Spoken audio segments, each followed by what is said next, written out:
I don't know who needs to hear this, but your rising sign is not a mask you wear, and it's definitely not something that you grow out of. Your rising sign is your identity, and it is the way in which you view the world. You can think of your sun sign as your skeleton, right? Incredibly important, holds you up, supports you, it's the very core of your being, but your rising sign is who you identify yourself as. It's what you see in the mirror. That's what you know yourself to be. So don't let anyone tell you any differently. You are your rising sign as much as you are your sun sign. And actually, depending on some stuff in your chart, you might feel a lot more like your rising sign than your sun sign, and that's okay. And it's normal. Some people feel a lot more like their moon sign than their sun or their rising sign. So let's look at some places in the chart that might explain why. If your moon sign is in the 10th house or closer to it than your sun is, you're going to feel more like your moon sign. That's because the 10th house is about our public appearance, and so it's a form of identity that we find in the 10th house. If you have a 4th house moon, you might feel more like your moon sign because the 4th house is about our early childhood, and that means that your moon sign would have been nurtured more so than your sun sign. Similarly, if your moon is hanging out with your north or south node, you might feel more like your moon sign. There's a sense of identity in the north and south node because it's about where we started and where the forward momentum of our life's journey is going. Lastly, your sun sign might be intercepted, or it might have an aspect to another planet or placement that makes it a little bit weaker in your chart. This would then make your moon sign much more prominent. This is just a jumping off point. I suggest you do your research. So this is something that has been popping up in my comment section of my videos, and I just really wanted to clear it up for you guys. You don't have any empty houses. Now, it's true you have houses that don't have any placements inside of them. Yes, pretty much everyone does. But it's not empty. Nowhere in your chart is empty. Let me tell you why. Your natal chart is a 360-degree circle, and each of the 12 signs takes up about 30 degrees of that circle, depending on the system that you use. So even though I have no placements in my second house, existing within it is still Aries and a little bit of Taurus. There are no gaps. There will be no gap within your chart where there exists no sign, meaning that every single house has a sign or multiple signs within it, which gives you information about that house. Website recommendations, app recommendations, book recommendation. I don't know who needs to hear this, but cusp signs don't exist. However, cusp sign energy is very real. Let me explain why. Astrology is mathematical. We work in finite degrees, incredibly finite degrees. So you cannot exist in two different sun signs at the same time. Your sun sign is your sun sign. You can never have two sun signs. However, both Mercury and Venus move at a similar pace as the sun, which means that Mercury and Venus can only be in the sign before, after, or the same as your sun sign. In rare cases, that isn't true. So if you have an early degree sun sign, you probably do feel like the sign that precedes your sun sign because you probably have placements that are in that sign, which means that cusp energy exists, but you cannot, and I can't stress enough, have two sun signs. Are you a cusp? Tell me in the comments. Hi kids, it's Jasmine, your kooky aunt, here with some more astrology facts. There's a lot of astrology jargon out there, and today I want to explain the word stellium to you.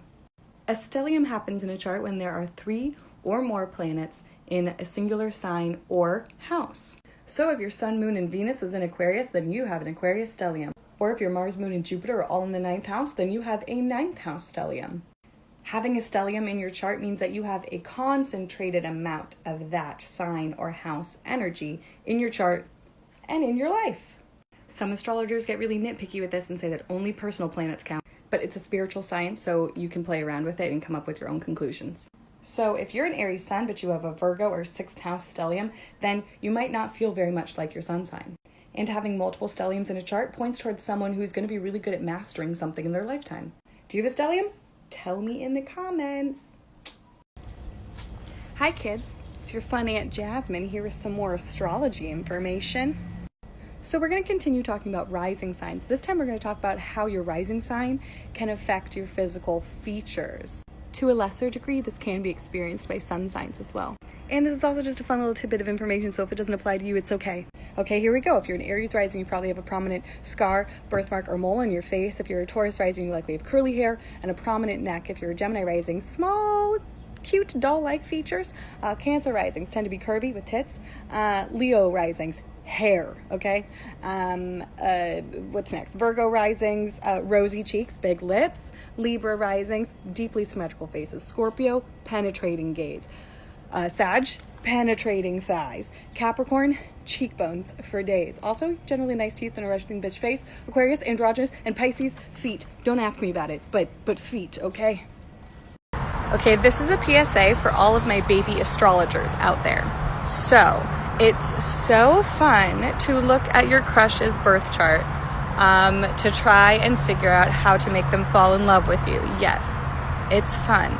But if you truly want to create a beautiful and lasting romantic relationship in your life, you need to turn that around and look at your own chart. Astrology is a language. And if you learn the language of your chart, you are better able to understand and articulate what you need in a relationship, therefore calling in a satisfying and aligned romantic relationship. And that is the tea, my darlings. The astrology of love. We are going to talk about the 3 places in your chart that you should start with if you want to understand what kind of relationship is going to be best aligned to you. This is Venus, Mars, and your 7th house. Venus and Mars are planets, so you need to understand the sign that they're in and the house that they're in. Understanding your Venus means understanding what kind of love you look for. Is it intellectual? Does it come on slow? Does it come on fast? Is it monogamous? Is it not? Venus is like the ooey gooey Disney princess side of love. Mars is chemistry. It's your deep animalistic attraction to another person. So understand this placement and you'll understand what you're attracted to. The 7th house is about partnerships. This is the more practical side of a relationship. So you need to understand the sign that rules that house and any planets or placements that you have there to understand what you look for, desire, and need in a partnership. Hi kids, it's your kooky Aunt Jasmine, and today we're going to talk about the midheaven. The midheaven, aka your 10th house cusp ruler, is the highest point in your chart. The 10th house rules over public appearance and what we're known for, and in this current world society, what we're known for is our career. So this is classically where we look for career information. Though it's, of course, not the only place to look, it's a great place to start. This is also the impression we leave on people. So most people that you come across in your life are not going to see your sun sign, are not going to see your moon sign. They might see some of your rising sign, but the impression you leave on them is your 10th house, aka your midheaven. So who's your 10th house ruler? Mine's Sagittarius. Fucking perfect. Here's the website to go to if you don't know. Here's an app to go to if you don't know. Oh, hey kids, it's me, your kooky Aunt Jasmine. Let's talk about Pluto today. Specifically, let's talk about what house it's in. Now, you might not know that.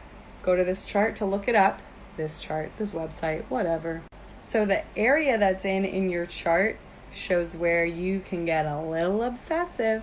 So if it's in the 1st house, then your identity is what you obsess over. 2nd house, money, self-worth. 3rd house, intellect, mind, thoughts. 4th house, family. 5th house, sex, passion, play, inner child stuff. 6th house, health, habits, work, exercise. 7th house, relationships. 8th house, death. 9th house, religion, spirituality, psychology, philosophy. 10th house, career, what other people think about you. 11th house, friendships, communities. 12th house, secrets. Secrets. Mine's in the 9th. You know all 12 astrological signs, but do you know what body parts they rule over? Well, you're about to learn. Aries rules over the head, the skull. Taurus rules over the throat. Gemini rules over the hands. Cancer rules over breasts, the chest, no matter what kind of situation you have going there. Leo rules the heart, the upper back. Virgo rules the intestines, the guts, the digestive system. Libra rules over the actual hip bones and the lower back. Scorpio rules over sex organs and genitals. Sagittarius rules over like the hip joint and your thighs. Capricorn rules over skin, bones, teeth. Aquarius rules over the nervous system and our knees. And Pisces rules over our feet and our ankles. All right, now go to the 6th house ruler in your chart, find out which sign is there, and then take care of that body part that is associated with that sign. Sup kids, it's me, Jasmine, your kooky aunt, and today I want to talk about what I mean when I say that your chart starts again every 30 years. So your natal chart, it's 360 degrees because it's a circle, and it's split into 12 signs or segments, and each of those are 30 degrees because 30 times 12 is 360. So every sign takes up 30 degrees in your chart. Each of those degrees is a year in your life. So when you get to 30, it all starts over again. So yes, every planet, every placement has a year in your life. No, they're not all going to be as pivotal as your sun sign. If you watched that video, which I think most of you have. Most of mine are 19 degrees and up, but I do have a 6th degree Venus, and I did marry my crush on the playground when I was 6. Pretty much all went downhill from there. Am I going to get married at 36? Hi kids, it's me, your kooky Aunt Jasmine, and we're going to talk about Venus retrograde today. Venus is the planet of love, beauty, money, possessions, values, and she's stationed retrograde today on this day of, what is it, the 13th? Yeah. Retrogrades are a time to reevaluate, reassess, realign. If it starts with you're going to do it. She's stationing today at 21 degrees, and by the time she stations direct on June 25th, she'll be at 5 degrees. So if you have any natal planets between 21 and 5 degrees, they will be affected by this. These signs will be affected positively. These signs will be challenged. These signs could go either way, and these signs, it's pretty neutral. If your natal Venus is retrograde, guess what? This is going to be a great time for you. Everyone else may get a little wacky, but you're going to do great, baby. Don't be afraid of retrogrades. Don't be afraid of people coming back into your life. It's a time to heal. It's a time to grow. Hi kids, it's your kooky astrology Aunt Jasmine, back with some more astro facts. Let's start by talking about which side is most likely to get into astrology and why. I'll give you a couple seconds to think about it. Make a guess. You done thinking? You got a guess yet? It's Leo. And the answer is simple. Leos love hearing about themselves. Yes, darling, tell me more about my deepest wounds. All right, my darlings, my loves, my angels, which sign do we think is most likely to become an actual astrologer? You done thinking? You got it? What do you think? Which sign? Which sign? What do you think? It's Aquarius.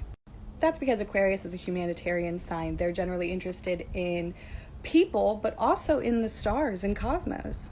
And if you know anything about oppositions, it's what Leo and Aquarius is.